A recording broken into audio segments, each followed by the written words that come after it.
elected worker.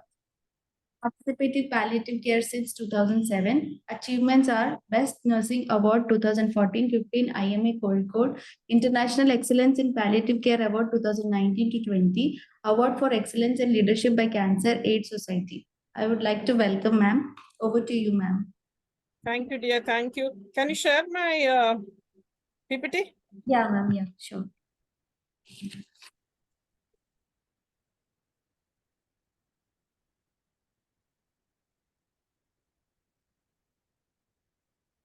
So, welcome to all the participants for this session. ठीक है, अभी आज हम लिम्फोडेमा के बारे में बात करेंगे. बहुत कंसाइज बात है. ठीक है. कितना लोग आप लोगों में लिम्फोडेमा देख चुका है? If you know about lymphedema, how many of you have seen? आप लोग सब लिम्फोडेमा देखा है कोई पेशेंट का? Yes. देखा है. अच्छा, ओके. तो सेकंड क्वेश्चन ये है कि आप लोग अगर लिम्फोडेमा देखा है तो कैसे वाला पेशेंट्स का देखा है, मतलब उनका क्या प्रॉब्लम था? कोई भी बता सकता है? अब जो भी पेशेंट को देखा था, जो आप बता रहे कि लिम्फोडेमा है, सूजन था, तो उनका प्रॉब्लम क्या था, उनको मुश्किलें क्या थी? ब्रेस्ट में लिम्फ देखा है, नेक में देखा है, और हॉडकिंस लिम्फोमा. क्या है? हॉडकिंस लिम्फोमा एक देखा है. Non Hodgkin's lymphoma, HLM. Hello, और कुछ? थोड़ा सा जोर से बताना.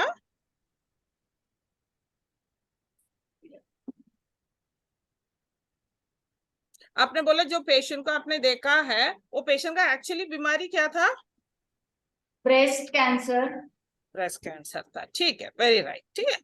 सो आज लिम्फोडेमा मतलब ये क्या है? वो जो भी हमारा शरीर में लिम्फ है, जब हम पर हमारा लिम्फ नोड्स नहीं तो लिम्फेटिक सिस्टम में कोई ब्लॉक हो जाता है, उस तरफ लिम्फ फ्लो कट हो जाता है. ठीक है. तो क्या हो जाता है, वहां पर जहां पर से वो ब्लॉक हो जाता है, वहां पर हमारा हाथ सूज जाता है. और जैसे कि आपने बोला, सबसे ज्यादा हम देखते हैं ऐसे पेशेंट को कि ब्रेस्ट कैंसर पेशेंट जो पैर में सूजन हो जाता है, जैसे CA prostate patient, CA cervix patient, ऐसा वाला पेशेंट है. लेकिन ध्यान में ये रखना भी है आप लोगों को कि सूजन सिर्फ इसकी वजह से नहीं होता है, बहुत सारा कारण होता है सूजन आने के लिए. जैसे कि आप लोगों को मालूम है, कार्डियक फेलियर में होता है, पल्मोनरी एडिमा में होता है, रीनल फेलियर्स में होता है, एनीमिया होने से होता है कि नहीं? सो जो भी पेशेंट आपके पास आता है, पहले जब सूजन आप लोग देखेंगे तो सबसे पहले आप लोगों को डायग्नोस ये करना है, पेशेंट का डायग्नोसिस देखना है, पेशेंट को क्या बीमारी है और उस बीमारी में पेशेंट क्या क्या इलाज ले रहे हैं. ठीक है. सो जब लिम्फोडेमा हो जाता है, उसके साथ क्या क्या प्रॉब्लम हम आगे देखेंगे. Next slide please. सो दो तरीका का एडिमा होता है, सूजन लिम्फोडेमा होता है. एक तो प्राइमरी होता है, जो बच्चे जब पैदा होता है तभी से हम लोगों को दिखाई देगा, कंजेनिटल जो हम बताते हैं. और दूसरा है सेकेंडरी, यानी कैंसर रिलेटेड हो सकता है, जैसे कि ब्रेस्ट कैंसर का सर्जरी किया है, नहीं तो रेडिएशन की वजह से लिम्फ नोड पूरा खराब हो जाता है, डैमेज हो जाता है. और तीसरा ये है कि जो भी लिम्फ नोड्स है उन लोग निकाल देता है, उसकी वजह से हो सकता है. फिर इन्फेक्शन की वजह से हो सकता है, इन्फ्लेमेशन की वजह से हो सकता है, और ट्रॉमा का वजह से भी हो सकता है. कभी बड़ा बड़ा एक्सीडेंट्स वगैरह होता है तो लिम्फेटिक सिस्टम को डैमेज कर लेता है. सो कॉमनली हम लोग जो देखता है वो है कैंसर पेशेंट्स में, और सबसे ज्यादा ब्रेस्ट कैंसर पेशेंट्स में. Next slide please. So next slide please. Next. Okay, clip it. Usually कैसे होता है, जब एक पेशेंट को सर्जरी कर लेता है, सर्जरी के साथ साथ अब सोचेंगे कि हम ब्रेस्ट कैंसर का सर्जरी है, सर्जरी के साथ साथ वो उन लोग देखता है कि लिम्फ नोड्स अगर इफेक्ट हो गया है तो उसको भी असर पड़ लिया तो क्या करता है, वो नोट्स भी निकाल देता है। सो नोट्स निकालने के टाइम क्या हो जाता है, वहां पर एक ऑब्स्ट्रक्शन हो जाता है, ब्लॉक। सो जो लिम्फ हमारे शरीर से वापस हमारे सेंट्रल सर्कुलेशन में जाता है, हमारा शरीर का हर पार्ट से वापस इधर ही आता है, वहां पर जब ऑब्स्ट्रक्शन हो जाता है, जिस साइड में ऑब्स्ट्रक्शन होता है वहां पर स्वेलिंग हो जाता है। ठीक है, तो उसका क्लिनिकल फीचर्स देखेंगे, कैसे आपको पता चलेगा कि ये एक लिम्फेडिमा है। सबसे बड़ी बात हिस्ट्री हिस्ट्री में आप लोगों को जाना चाहिए। दूसरी, जो सूजन है वो सूजन कैसे वाला सूजन है, आप जब उंगली से दबाते हो वहां पर एक गड्ढा होता है या नहीं होता है। सो इसमें एक बात है, जब लिम्फेडिमा शुरुआत में पिटिंग एडिमा होता है, लेकिन जाते जाते नॉन पिटिंग एडिमा हो सकता है, क्योंकि सबसे बड़ी बात यह है कि कभी भी हमारा पेशेंट हमारा पास है ना पहले नहीं आता है। जब बहुत लिम्फेडिमा हो जाता, ज्यादा हो जाता वो सूजन, तब भी आ जाता, तब तक तो वो नॉन पिटिंग एडिमा हो जाता है। ओके, फिर स्किन चेंजेस है, हमारा ये जो चमड़ा है ना उसको बहुत चेंजेस हो जाता है। चेंजेस यानी कभी कभी ये चमड़ा बहुत हार्ड हो जाता है, जैसे कि हमारा संतरा है ना, संतरा का जो छिलका आपने देखा है, ऐसे हो जाता है। ठीक है, और किसी किसी के लोगों को लिम्फोरिया, उसमें से पानी आने के लिए शुरू हो जाता है। और जब ये चमड़ा बहुत मोटा हो जाता है, मोटा होने से कभी कभी क्रैक आ जाता है, ड्राई हो जाता है ना तभी। ठीक है, लिम्फोरिया मतलब जैसे मैंने बोला, जब चमड़ा बहुत ही हार्ड हो जाता है उसमें से और सूजन ज्यादा रहता है, उसमें से थोड़ा सा पानी निकलना शुरू कर देता है, उसको बोलते हैं हम लिम्फोरिया करके। डिस्कम्फर्ट भी होता है, पेन भी, यानी पेशेंट को दर्द शुरू हो जाएगा, वो बोलेंगे मैं कुछ काम नहीं कर पाता हूँ, सोने के लिए मुश्किल है, हाथ ऐसे हो गया क्योंकि सूजन की वजह से, और ये शोल्डर में दर्द हो जाता है। लिम्फेंजियोमा भी है रहता है, उसमें आ जाएंगे साइकोसोशल एंड फंक्शनल इम्पायरमेंट। तो psychosocial and functional impairment, next slide please. Okay, psychosocial and उसमें उसके लिए हम बात करेंगे स्किन क्रीज डिफेंस। अगर आप ये चमड़ा को देखेंगे है ना, बहुत सारा ऐसे फोल्ड्स आ जाता है। ठीक है, जैसे कि जब आप थोड़ा ज्यादा बुजुर्ग लोगों को देखता है ना, जो 80-90 ईयर्स में होता है, उनका स्किन देखा कैसा है, क्रीजेस ज्यादा रहता है। ठीक है, ऐसे हो जाता है, स्किन का चमड़ा का थिकनेस ज्यादा हो जाता है, हाइपर केराटोसिस रहता है, और स्टेमर साइन, यानी कि आप जो दोनों उंगली के साथ अगर आपका छोटा वाला टो है ना, मतलब पैर का पकड़ने के लिए कोशिश करेगा तो नहीं हो सकता है। Next side please. अका पेन, तो पेन के साथ पेशेंट को बहुत दर्द रहता है। अगर सब आप लोगों को जाना चाहिए, जो भी पेशेंट्स को मैस्टेक्टमी करता है, सर्जरी करने के बाद डॉक्टर लोग उनको कुछ एक्सरसाइज बताता है, ये वाला एक्सरसाइज आप लोग करना है करके। जो पे लोग ऑन्कोलॉजी डिपार्टमेंट में काम कर रहे हैं, सर्जरी डिपार्टमेंट में काम कर रहे हैं, अगर आप लोगों को फिजियोथेरापिस्ट वहां पर है तो उनसे पूछ के देखो, ये जो मैस्टेक्टमी कैंसर सर्जरीज करने के बाद क्या क्या एक्सरसाइज आप पेशेंट्स को बताते हैं। ठीक है, जैसे कि आप लोग बोलता है क्रॉलिंग एक्सरसाइज बोलता है, बाल को ऐसे करो थोड़ा सा, और शरीर का ये है पुल्ली, पानी जैसे हम खींचता है ना कुआं से, ऐसे ये सब एक्सरसाइज हम पेशेंट्स को बताता है तो कंटिन्यू करने के लिए। लेकिन बात ये है, सबसे पहले जब पेशेंट्स है ना घर पहुंच जाता है, फैमिली बताएंगे उनको, अरे अभी तो सर्जरी ऑपरेशन हुआ है, आप बहुत कमजोर है, आप कुछ काम नहीं करना, कुछ एक्सरसाइज नहीं करना, वो तो डॉक्टर है ना, डॉक्टर लोग सिस्टर लोग ऐसे बताते रहता है। तो क्या हो जा, पेशेंट भी रेस्ट करेंगे, रेस्ट करते करते करते क्या हो जाता है, उनको रस्ट हो जाता है।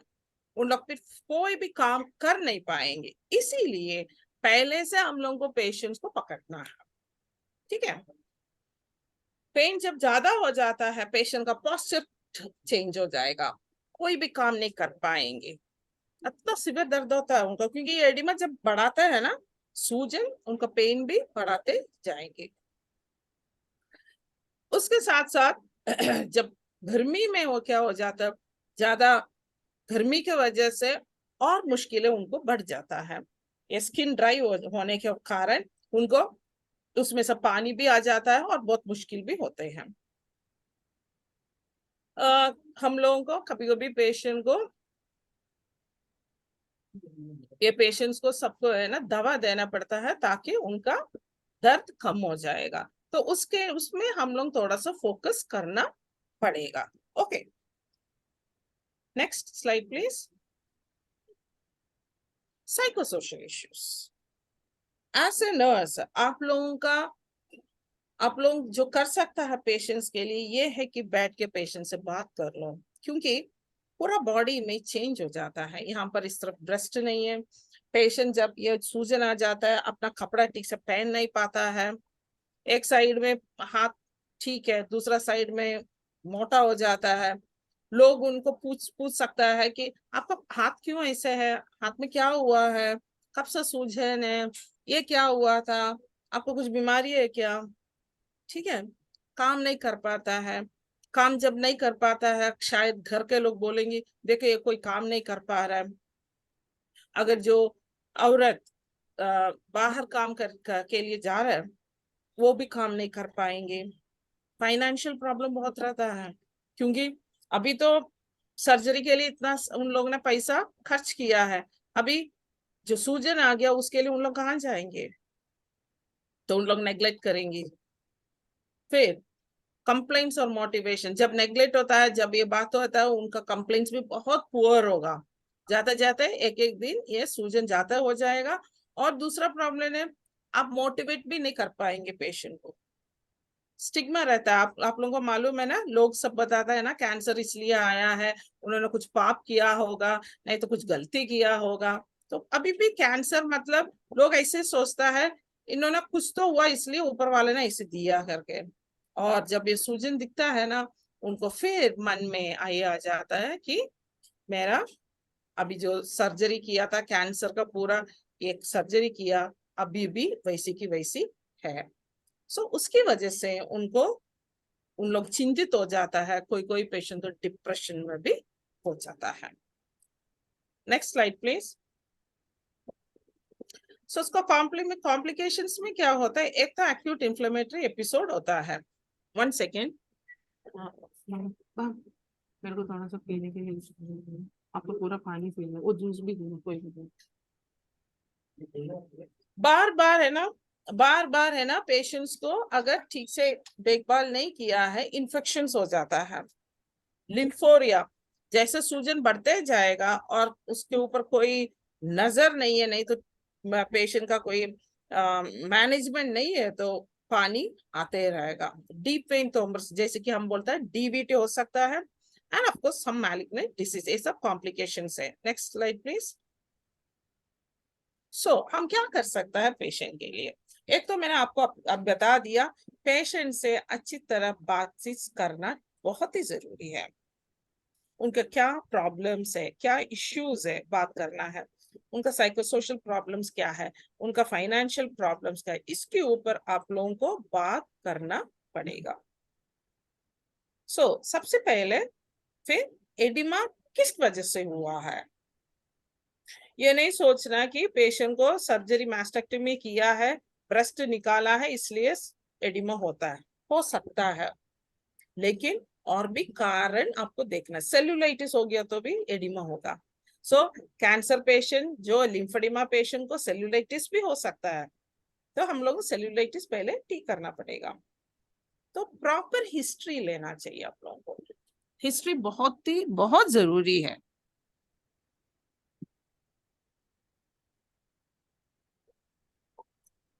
बहुत जरूरी है हिस्ट्री पेशेंट का।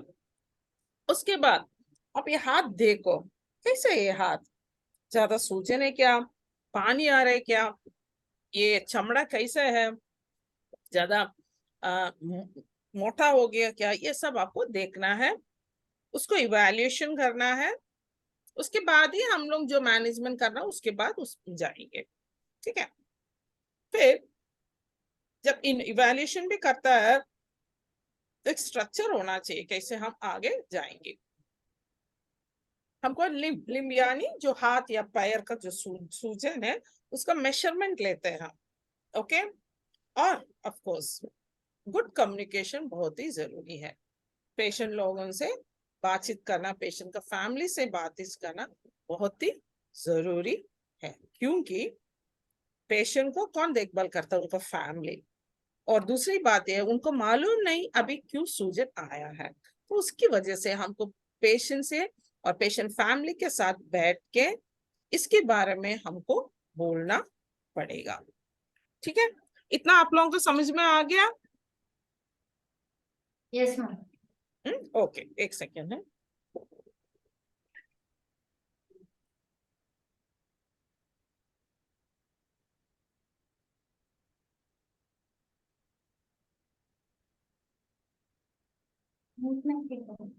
Next slide please.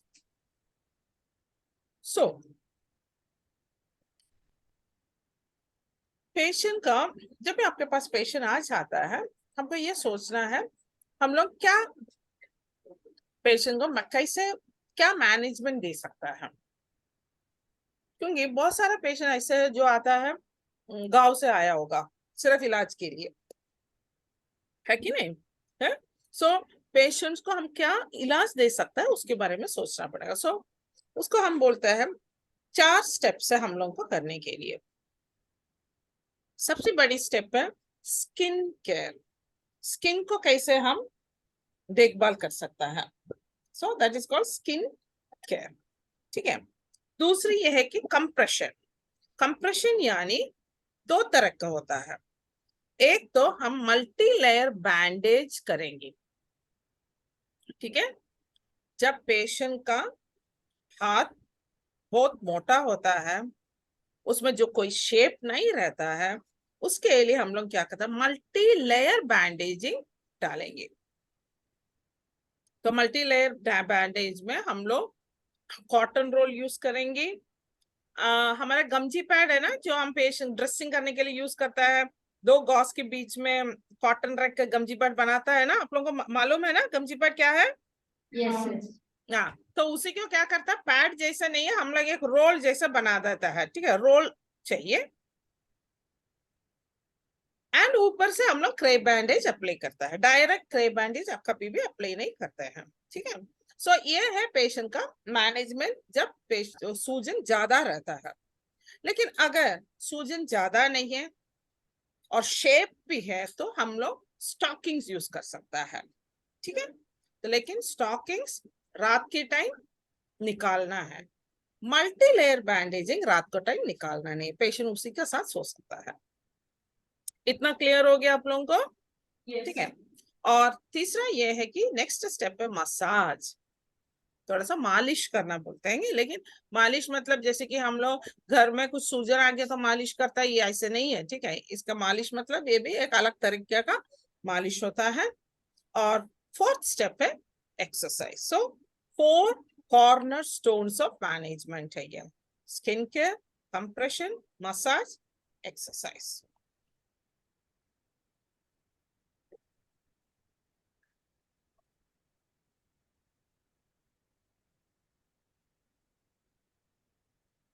सो जब लिम्फेटिक डैमेज होता है, स्किन ड्राई हो जाता है, मोटा हो जाता है, फिर वो थोड़ा क्रैक होने के लिए शुरू कर देता है, कीटाणु इन्फेक्शन हो जाता है, सेल्यूलाइटिस होता है, फाइब्रोसिस होता है। तो ये साइकिल ऐसे जाता ही रहेगा, इसलिए पेशेंट को पहले से हमारा हाथ में मिलना चाहिए। Okay, next slide please. So सबसे पहले ड्राई स्किन को हम क्या कर सकते हैं। सो जैसे कि आपके पास पेशेंट है, मैस्टेक्टमी किया है पेशेंट को, पेशेंट जब डिस्चार्ज जा रहे पेशेंट को ये बताना चाहिए हमारा रोज नहलाना बहुत ही जरूरी है। सीधी साबुन हाथ में नहीं लगाना, जैसे कि साबुन निकाल दिया सीधा नहीं लगाना, हाथ में थोड़ा सा साबुन ऐसे ले लो उसके बाद लगाने के लिए, और अच्छी तरह से साफ करना है। लेकिन चमड़ा के ऊपर ब्रश यूज करना मना है, रगड़ना नहीं है क्योंकि स्किन जल्दी खराब हो जाएगा। ठीक है। नहाने के बाद जब हम तौलिया से पहुंचेंगे वो भी ऐसे तो पहुंचना नहीं, जस्ट पैट। ठीक है। और क्रीम, या अगर क्रीम नहीं है कुकिंग ऑयल जो भी है, कुकिंग ऑयल से यूजुअली कोकोनट ऑयल हम बताते हैं, लेकिन आपको वहां पर तो ये ब्रेमी ऑयल ऐसा कुछ है तो थोड़ा सा लगा के रखने के लिए बोलना है, क्योंकि ये चमड़ा को हम लोग को सॉफ्ट रहना चाहिए, मॉइस्ट रहना चाहिए उसके लिए। परफ्यूम सोप्स और क्रीम्स अवॉइड करना है, और फंगल इन्फेक्शन भी हमको प्रिवेंट करना है। अगर आपको आप देखने से आपको पता चल रहा है कि पेशेंट को फंगल इन्फेक्शन है तो we have to treat for the fungal infection, वो बहुत जरूरी है। Next slide please. तो स्किन केयर क्या करना है, डेली बाथ लेना है, स्पेशली ये डिजिट्स के बीच में आपको देख लो क्योंकि यहाँ पर फंगल इन्फेक्शन हो जाता है, सो डिजिट का बीच में देख लो। पैट एंड ड्राई टवल जो भी आज यूज कर रहे हो उसको धो के कल के लिए यूज करना, ये नहीं कि एक ही टवल, क्योंकि इन्फेक्शन आ जाएगा। अगर फंगल इन्फेक्शन है तो कोई भी एंटी फंगल मेडिकेशन यूज कर सकता है। कॉटन सॉक्स, ये मच्छर वगैरह है ना, तो कॉटन सॉक्स की जरूरत नहीं है। सबसे बड़ी बात यह कि आप रात के टाइम उनको बोलना फुल स्लीव्स पहनने के लिए, नहीं तो मच्छरदानी के अंदर रहना ठीक रहेगा। ठीक है। और हमेशा हाथ को ड्राई एंड कूल रखना, ड्राई यानी ये नहीं कि बिल्कुल ड्राई, ठीक है, ज्यादा पानी वगैरह ये नहीं होना चाहिए पेशेंट का हाथ में, और कूल रखना as far as possible. Next slide please. Next slide please. Lymphorrhoea जब रहता है, जो मैं बोला ना, लिम्फोरिया मतलब पानी आता है, ठीक है, उसके लिए क्या करना है, थोड़ा सा सलाइन से साफ करो, एक ड्रेसिंग लगा दो और बैंडेज लगा दो 28 to 48 आवर्स। जब लिम्फोरिया कम हो जाएगा फिर हम लोग को बैंडेजेस कर सकता है। ठीक है। से अगर पेशेंट आपके पास हॉस्पिटल में एडमिट होने से ठीक है, आप लोग बैंडेज लगा के बार बार चेंज कर सकता है, लेकिन अगर पेशेंट वापस घर जा रहा है वहां पर लिम्फोरिया के साथ बहुत मुश्किल हो जाता है, बार बार उन लोग चेंज करना पड़ेगा, इसलिए उनको बोलना कि जब बैंडेज लगा दो और जब ये लिम्फोरिया कम हो जाता है तब भी आप लोग कंटिन्यूस बैंडेज कर सकता है। Next slide please.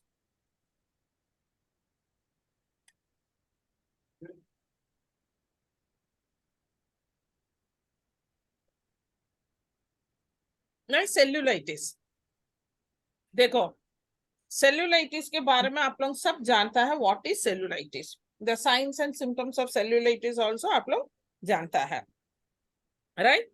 जैसे हम लोग सेल्यूलाइटिस मतलब पेशेंट को एडिमा होगा, fever will be the for the patient, pain रहेगा पेशेंट को, मतलब ये सब इन्फेक्शन और इन्फ्लेमेशन का साइन एंड सिम्टम्स है।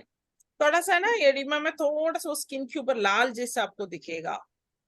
ओके, सो सेल्यूलाइटिस रहने से तुरंत डॉक्टर को बता दो ताकि उन लोग मैनेजमेंट करेगा। तो यूजुअली आप लोगों को मालूम है जब सेल्यूलाइटिस रहता है एंटीबायोटिक्स, ज्यादा पानी पीने के लिए, जब बुखार वगैरह होता है पेशेंट बहुत इन्फेक्टेड होता है तो आईवी फ्लूइड्स देता है, रेस्ट देता है, लिम को हम लोग एलिवेट करना चाहिए, और दर्द के लिए मेडिसिन देना पड़ता है। Next slide please. Position and exercise is very important. Position यानी पेशेंट को बोलना कभी भी ऐसे मोड़ के नहीं बैठना, हाथ को हमेशा हाथ सीधा होना चाहिए। सबसे बड़ी बात, अगर शोल्डर लेवल में रहने से अच्छा है, कभी पेशेंट कहीं बैठ जाता सोफा वगैरह में ना, ऐसे बैठना नहीं, हाथ को सीधा रखना है। ओके, शोल्डर लेवल में सीधा रखना है। दूसरी बात, जब भी पेशेंट बैठा, अब अगर पैर में सूजन है तो पैर को भी एक स्टूल रखो, उठा के रखने दो, ठीक है। और जो भी सिंपल एक्सरसाइज हॉस्पिटल से डॉक्टर साहब ने बता के दिया है वो कंटिन्यू करना है। सो इसमें बहुत जरूरी बात ये है, सी पेशेंट और फैमिली को ये बताना चाहिए आप, जैसे सर्जरी हो गया जा रहा है, उनको बताना है रोज नहलाने के बाद, हमने अभी बोल दिया, ठीक है। और दूसरी क्या बात है, जब भी आप लोग हॉस्पिटल में जा रहे हैं तो बीपी, कफ, ब्लड प्रेशर प्रेशर उस तरफ बांध के नहीं देखना चाहिए, दूसरा हाथ में देखने दो। जिस तरफ से मैस्टेक्टमी किया, जिस साइड में मैस्टेक्टमी किया है, सर्जरी किया, उस तरफ का हाथ में बीपी कफ नहीं बांधना चाहिए। आईवी लाइंस डालना नहीं चाहिए, इंजेक्शन, कैनुला, एप्रिक्स वगैरह इन्वेस्टिगेशन के लिए ब्लड हमने ड्रॉ करता है, ये सब नहीं करना है। Avoid as much as possible, that is very important. Next, family को बोलना चाहिए कि फैमिली और पेशेंट को बोलना चाहिए, जब भी आपको टाइम मिलता है घर पे धीरे धीरे एक्सरसाइज करते रहना जो हॉस्पिटल से डॉक्टर साहब बताए, नहीं तो आपको सूजन आ जाएगा।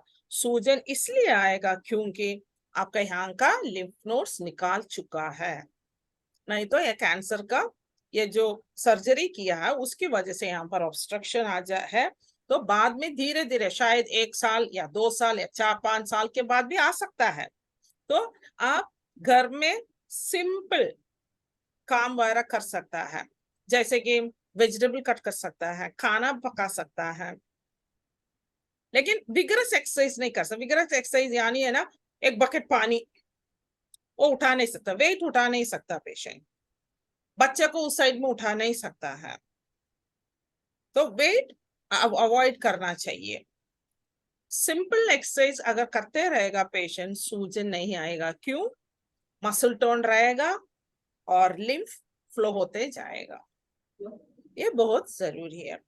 अगर आप पेशेंट को पहले से समझाने से, पेशेंट कभी भी है ना मन में रहेगा कि चलो अभी तो मेरा कैंसर का सर्जरी वगैरह हो गया, ऑपरेशन, अभी मैं बहुत ध्यान इसके ऊपर देना चाहिए, तो इसलिए पेशेंट ये ध्यान देगा रात के टाइम मच्छर नहीं काटने के लिए मच्छरदानी के अंदर सोना, हाँ ये हाथ में ज्यादा गर्मी वगैरह नहीं लगना चाहिए, मॉइस्ट रखना चाहिए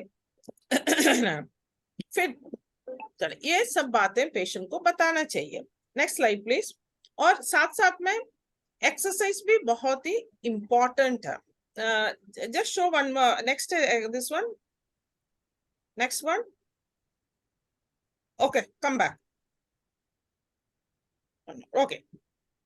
सो साथ साथ में जब स्किन का ये बात बोलेंगी, पेशेंट ये फैमिली को ये भी बोलना है, पहले सब जब भी नहाता है स्किन का अच्छा देखभाल करना है, नहीं तो आगे जाता जाता मुश्किल हो जाएगा, ठीक है। फिर टाइट ड्रेस पहनना नहीं चाहिए, स्पेशली लेडीज जब उन लोग ब्लाउज वगैरह पहनता है ना, बहुत टाइट पहनता है।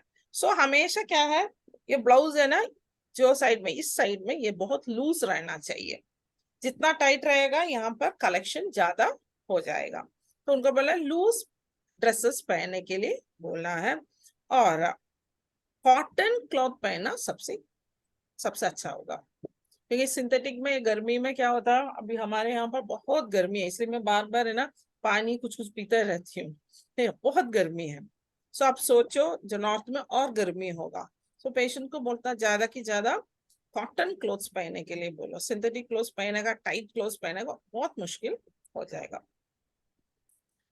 एक्सरसाइज, एक्सरसाइज जब भी पहनता है पेशेंट को एक्सटर्नल सपोर्ट की जरूरत है, जैसे कि मैंने जैसे बोला स्टॉकिंग्स या मल्टीलेयर बैंडेजिंग जब एडिमा हो जाता है, लेकिन एडिमा का पहले यानी ऑपरेशन के बाद तो जरूरी नहीं है। सो सून आफ्टर ऑपरेशन जब पेशेंट जाता है घर में, जो सिंपल एक्सरसाइज उन लोग बता के देंगे वो कंटिन्यू करना है, स्लो रिदमिक एक्सरसाइज करना है, बीच बीच में थोड़ा सा रेस्ट भी लेना है, जैसे कि मैं अभी बताता हूँ, मैं ऐसे किया है 1 2 3 4 5, ठीक है, थोड़ा सा रेस्ट कर लिया, ये नहीं कि कंटिन्यूस ऐसे ऐसे ऐसे करता है, नहीं, एक बार मैंने ऐसे कर लिया फिर सीधा किया, कुछ सेकेंड धीरे धीरे करना चाहिए। और धीरे धीरे करने से क्या होता है, हमारा जो जॉइंट्स है ना, जॉइंट्स भी काम करेगा, नहीं तो स्टिफनेस हो जाता है। और अगर पेशेंट बोल रहे बहुत दर्द होता है, सबसे बड़ी वाली बात ये है कि उनका दर्द पहले कम करो, उसके बाद ही लिम्फेडिमा मैनेजमेंट के लिए जाना है। और एक्सरसाइज जब भी करेंगे गुड पोस्चर होना चाहिए, ठीक है। Next slide please. सो दूसरी ये बात देखो, डेंजरस विगरस एक्सरसाइज कभी भी नहीं करना। मैं ये भी बताती हूँ, जो हमारा झाड़ू करते हैं ना हम, है सॉफ्ट झाड़ू में करना और हार्ड झाड़ू के साथ में करना बहुत अंदर होता है, ठीक है। तो उनको बोलना है सॉफ्ट झाड़ू में कम कर, जैसे कि सीमेंट में सब में कर सकते हैं, लेकिन बाहर पत्थर वगैरह है उसके ऊपर तो हम थोड़ा सा ये देना पड़ेगा, फोर्स देना पड़ेगा, ऐसे करना नहीं है, ठीक है। और हमारा मसल टोन हमेशा अच्छा रहे, नॉर्मल रहना चाहिए, ताकि थोड़ा बहुत काम हम लोग कर रहे हैं इसलिए हमारा मसल टोन अच्छा रहता है। सो धीरे धीरे पेशेंट को जो कर सकता है करना है। ये नहीं कि बाथरूम में जाके रगड़ा रगड़ा क्लीन किया, मैं बोलती हूँ रगड़ा फ्री करता करके, ऐसे नहीं करना चाहिए, बिकॉज वो विगरस एक्सरसाइज हो जाता है, ठीक है। स्विमिंग अच्छा है, साइकिलिंग अच्छा है, और पेशेंट को बोला थोड़ा सा वॉकिंग भी करने के लिए, क्योंकि आजकल ऐसे दिख रहा है कि जो भी कैंसर पेशेंट्स है आफ्टर मैस्टेक्टमी एंड ऑल बहुत ही मोटा हो जाता है, वेट इंक्रीज कर रहा है। So we have to stop it. Next slide please. Bandages हम लोग मल्टी लेयर बैंडेजिंग कर रहे हैं, उसके लिए जैसे कि मैंने बोला कॉटन रोल्स यूज करता है, गमजी पैड यूज कर रहे हैं, क्रेप बैंडेजेस डिफरेंट साइज का है, 6, 8, 10 अकॉर्डिंग टू द पेशेंट का जैसा हाथ है। सो मल्टी लेयर बैंडेजिंग हम लोग 24 घंटा रहना चाहिए, और जो शेप नहीं है उसके लिए हम लोग ऐसे वाला एडिमा के लिए हम लोग अप्लाई करता है। Slide, next slide please.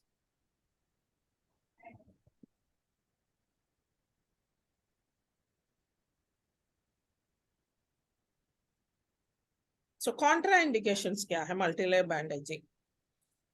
कोई भी स्टॉकिंग्स हो, अगर पेशेंट को सेल्यूलाइटिस है नहीं कर सकता है, पल्मोनरी एडिमा, कार्डियक फेलियर, कोई रीनल प्रॉब्लम्स है, डीवीटी है, हम लोग बहुत ही ध्यान रखना पड़ेगा। और जो पेशेंट्स डायबिटिक है, हाइपरटेंसिव है, वो वाला पेशेंट का, इसलिए मैंने बोला हिस्ट्री, प्रॉपर हिस्ट्री लेना है, ठीक है। अगर पेशेंट्स बोल रहे डायबिटिक है, हाइपरटेंसिव, सबसे बड़ी बात है यू हैव टू एक्सक्लूड कि पेशेंट को कार्डियक फेलियर तो नहीं है, पल्मोनरी एडिमा तो नहीं है, वो सब देखने के बाद ही हम लोग बैंडेजिंग शुरू कर सकता है। बैंडेजिंग सिर्फ नहीं है, lymphoedema caring. Next slide please. So multilayer bandaging, जो स्किन खराब है, फ्रेजाइल स्किन है, उनके लिए लिम्फोरिया जो है, ज्यादा फोल्ड्स है, ऐसे फोल्ड्स है और डिस्टॉर्टेड शेप है, उसके लिए मल्टीलेयर बैंडेजिंग हम apply, next slide please, apply कर सकता है। और गारमेंट्स जैसे मैंने बोला है, शेप अच्छा शेप है, मतलब शेप में कोई प्रॉब्लम नहीं है, वो वो वाला पेशेंट स्टॉकिंग्स यूज कर सकता है, नहीं तो हॉइजरी बोलेंगे हम, लेकिन जब सोने के टाइम वो स्टॉकिंग्स निकालना है। Next slide please. So bandages usually क्या करता है, जब हम लोग बैंडेज करता है वो एक प्रेशर देता है, प्रेशर के साथ साथ हमारा एक्सरसाइज वगैरह होने के टाइम मसल टोन रहता है ना, मसल काम करता है, मसल के बीच में तो हमारा वेजल्स है, सो क्या आता है, लिम्फ को आगे की तरफ फ्लो करने के लिए हेल्प करता है।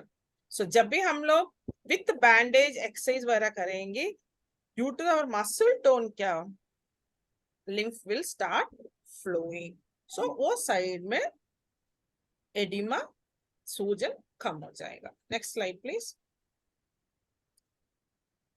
सो बैंडेजेस अप्लाई करने से ना जल्दी स्वेलिंग कम हो जाएगा, स्किन का कंडीशन इंप्रूव, पेशेंट बोलेंगे अभी मेरा हाथ है ना बहुत सॉफ्ट है, नरम हो गया है, पहले नरम नहीं था, बहुत हार्ड था, ठीक है, फाइब्रस टिश्यू सॉफ्ट सॉफ्ट हो जाएगा, इसके लिए और एडिमा रिड्यूस हो जाएगा। Next slide please,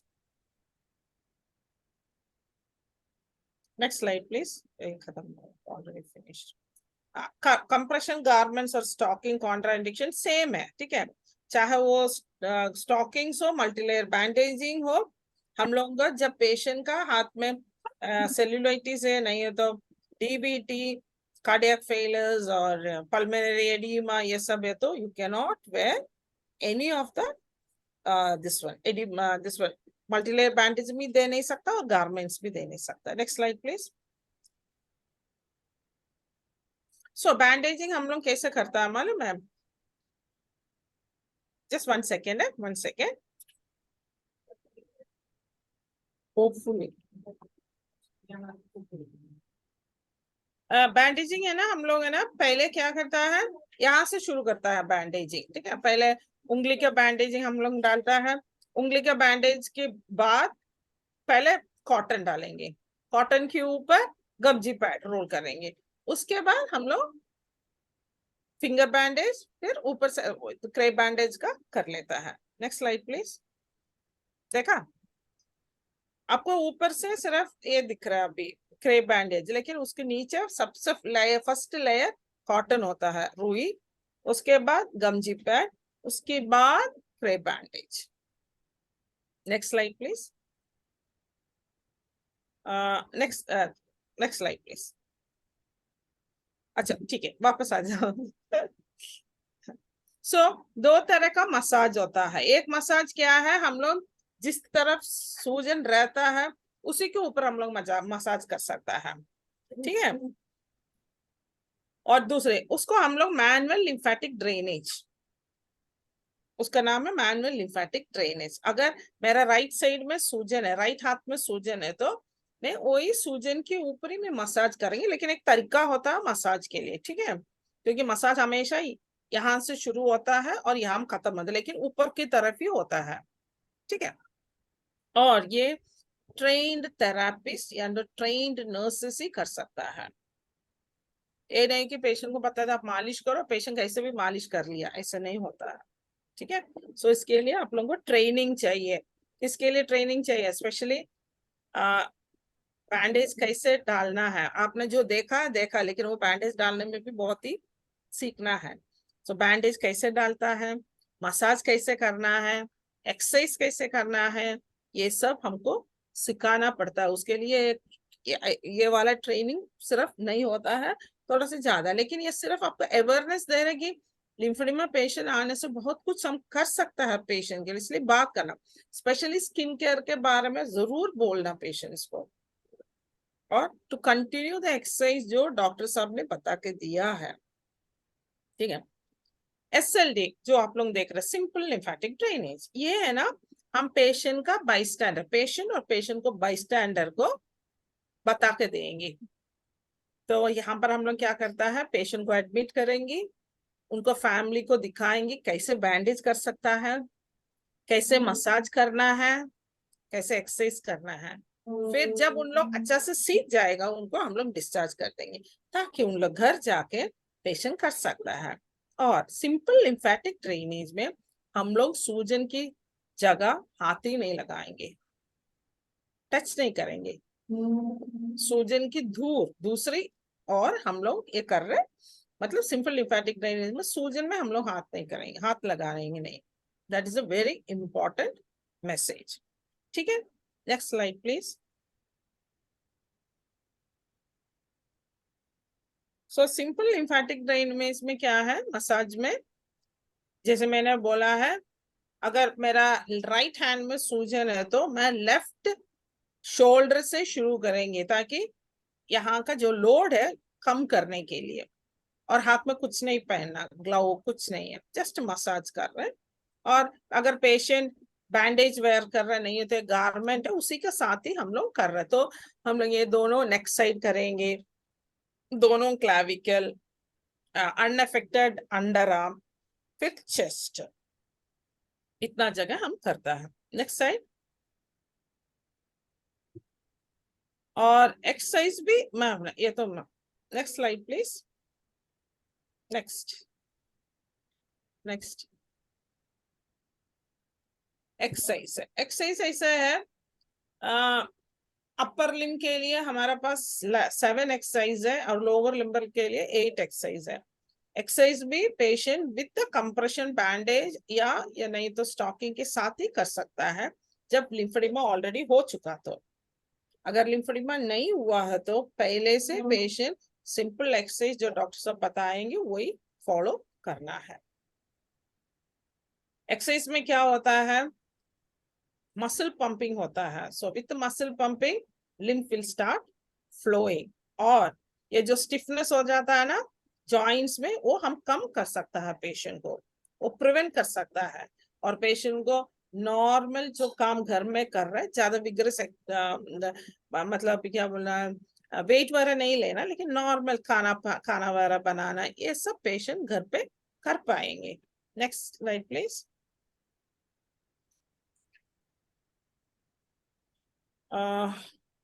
next next okay, close the slide. okay, so ये जो एक्सरसाइज जो मैंने आपको अभी बताया था, इसमें एक्सरसाइज बहुत ही जरूरी है। आप लोग सब ऑन्कोलॉजी डिपार्टमेंट में काम कर रहा है? यस है ना। तो आप लोगों को मालूम होगा कि जब भी पेशेंट डिस्चार्ज होता है, पेशेंट को कुछ तो एक्सरसाइज बताता होगा, है कि नहीं? है कि नहीं? यस है ना। तो आप लोगों को मालूम है, सो है ना, पेशेंट को बताना चाहिए कि वो एक्सरसाइज कंटिन्यू करने के लिए, ठीक है। लेकिन फिर भी क्या हो जाता है, जाते जाते कोई पेशेंट को है ना सूजन आ जाता है, जबकि ज्यादा लिम्फ नोड्स पूरा लिम्फ नोड्स अगर निकाल दिया, और पेशेंट घर जाने के बाद ना इतना ज्यादा एक्सरसाइज वाला ठीक नहीं कर रहे ना, ये तो जो एक्सरसाइज कर रहा ज्यादा हो जाता है, विग्रस हो जाता है, तभी सूजन आ जाएगा, ठीक है। लेकिन उनको फैमिली को आपको बताना चाहिए, ये सिंपल एक्सरसाइज जो भी बता रहे दे हैव टू कंटिन्यू। अगर उन लोग कंटिन्यू नहीं करेंगे एक्सरसाइज, सूजन ज्यादा हो जाएगा। जब सूजन ज्यादा होता है फिर काम करना बहुत ही मुश्किल हो जाता है। ओके, सो सिंपल एक्सरसाइज में ऐसे है, सिंपल जो हम लोग एक्सरसाइज बताता है, मैं 2-3 एक्सरसाइज आपको ऐसे दिखा देंगे यहाँ पर, जो हम पेशेंट्स को जो लिम्फेडिमा रहता है उनको दिखाता है, ठीक है। लेकिन एक बात है, आप लोगों का अगर 2-3 जन है तो 2-3 आप लोगों से जो भी है, आप लोगों को सच में पेशेंट्स के लिए हेल्प करना है, आपको हॉस्पिटल में ये करना है, तो आप लोग जरूर पैलियम इंडिया में आके है ना ये कोर्स करके जाना बहुत ही जरूरी होगा, ठीक है। जैसे हम लोग क्या क्या एक्सरसाइज दिखाता है पेशेंट को, एक तो हम लोग बताया था स्ट्रेचिंग द फिंगर्स, ऐसे फ्रंट फिंगर्स को, लेकिन क्या है, हाथ सीधा रखना चाहिए, शोल्डर लेवल में होना चाहिए। तो नीचे है ना एक टेबल के पास बैठने दो, 2-3 पिल्लो रहने दो, मतलब शोल्डर लेवल में आना चाहिए ना, तो उसके लिए stretching of the fingers, fist बनाना है इसे, ओके, रोटेशन, दोनों साइड में रोटेशन, ओके। फिर ये हाथ के यहाँ पर ये है ना, यहाँ पर ऊपर करो, नीचे करो, जैसे नीचे ये जैसे ऊपर, ये सब है ना हम लोग 20 टाइम पेशेंट को करना पड़ेगा, लेकिन बहुत मुश्किल है। अगर आप पेशेंट को बताया है ना एक एक एक्सरसाइज 20 बार करना है, पेशेंट तो वापस आएंगे नहीं आपके पास। तो पेशेंट को ये बोलना चाहिए आप धीरे धीरे पहले 2-3 बार कर लो, है। जैसे कि आप ये देखो स्ट्रेच फिंगर्स, उंगली को ऐसे करो, 1 2 3 4 5, रिलैक्स, फिर 1 2 3, मतलब 5 सेकेंड्स का है ना, फिर रिलैक्स, ऐसे 20 बार। लेकिन पेशेंट कर सकता है 2-3 बार तो ठीक है। सेकेंड एक्सरसाइज है making a fist, tight fist ऐसा है, this is called fist. Same, हर 5 गिनती करेंगे, रिलैक्स करेंगे। थर्ड है नीचे करना ऐसे। फोर्थ एक्सरसाइज है ऊपर करना, ठीक है। फिफ्थ है अंदर की तरफ रोटेशन करना। सिक्स्थ है बाहर की तरफ रोटेशन करना। और लास्ट एक्सरसाइज है, जैसे आप एक फिस्ट बनाओ, अब दिखाई दे रहे, फिस्ट बना दिया, ऐसे फ्लेक्शन करो और इसको मोड़ो, तो यहाँ का मोड़ो, नहीं अंदर की तरफ मोड़ो, अंदर की तरफ मोड़ो, और पीछे की तरफ जो बैठा है उन लोग दिखा रहे हैं से ऐसे मोड़ना चाहिए बाद में, ठीक है। सो ये एक्सरसाइज हम लोग पेशेंट को बताते और पेशेंट कंटिन्यू करेंगे, okay. So this is about lymphedema care.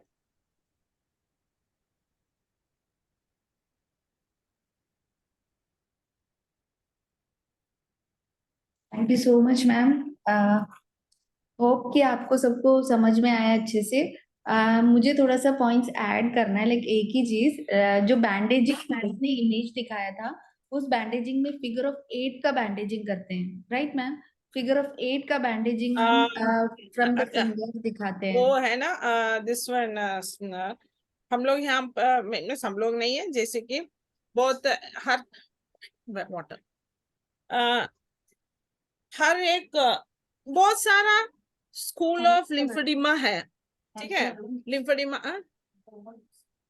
Lymphoedema का बहुत सारा स्कूल्स है, हर तरह का उन लोग सिखाता है, ठीक है। पेशेंट का अभी पूना में आप जाएगा, पूना में अलग तरह का बैंडेजिंग उन लोग करता है, ठीक है। जैसे कि अभी पैलियम इंडिया में हम लोग फिगर ऑफ 8 डालेंगे नियर द जॉइंट, लेकिन दूसरा जगह में उन लोग फिगर ऑफ 8 भी नहीं करता है।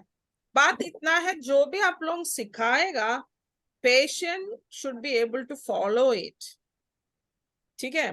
बहुत सारा टाइम ऐसा होता है पेशेंट भूल जाता है कि फिगर ऑफ 8 कैसे करना है, तो पता नहीं चलेगा, ठीक है। सो जो भी है, जैसे कि मैंने आपको बताया, अगर आप लोगों को इंटरेस्ट है तो आप लोग पैलियम इंडिया में आ जाइए, आप लोग अच्छा से उन लोग सिखाएगा, ताकि आप लोगों का आपकी पेशेंट्स को एक मदद हो जाएगा उसमें, ठीक है।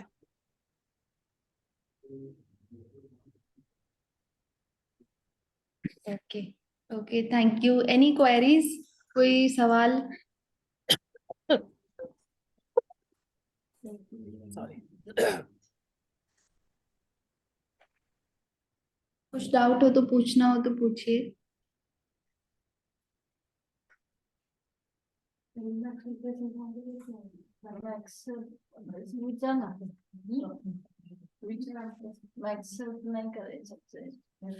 मैम, हाँ, can we use Maxell dressing, MGO dressing for swelling? Only bandaging. Hello? Unmute केलेले. नहीं. मैक्सेल ड्रेसिंग यहाँ पर तो हम लोग मैक्सेल ड्रेसिंग नहीं कर रहे, ठीक है। कि मैक्सेल ड्रेसिंग इतना तो हेल्प करने वाला नहीं है,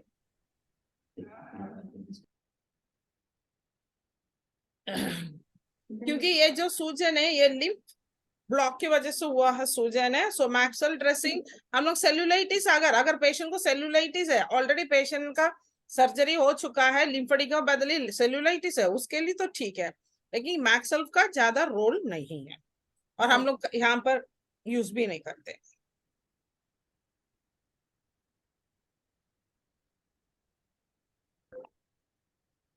और कोई question? No. Thank you for exercise. You are welcome.